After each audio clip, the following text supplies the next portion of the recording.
Guys, good afternoon. So yun, natapos na natin gawin yung Lancer Tactical na LMG. So ito yung M249 na ginagawa natin nung nakaraan.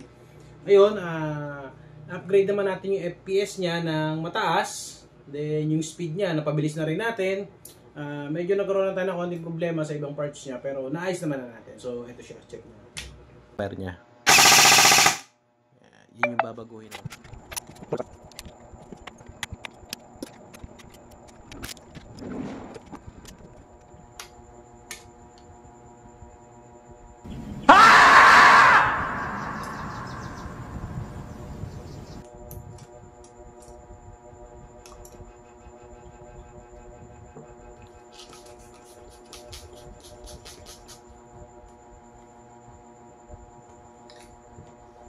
Sir, ayan natin naman yung paano yung pagkabilog niya. Ayan. Ayan. Then yun, pakita ko lang sa inyo kung gaano siya kabilis using 2.2 battery. Ayan, test fire.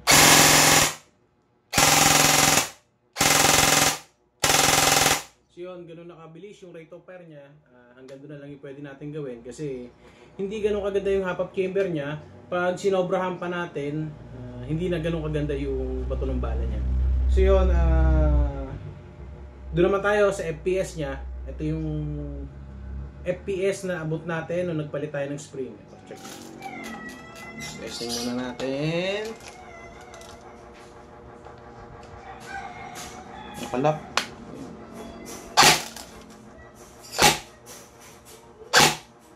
Grabe, lakas. At yun, sa owner nga pala nito, sir, ready to pick up na yung LMG mo. Lancer Tactical M249. Yun. Yun, maraming salamat po.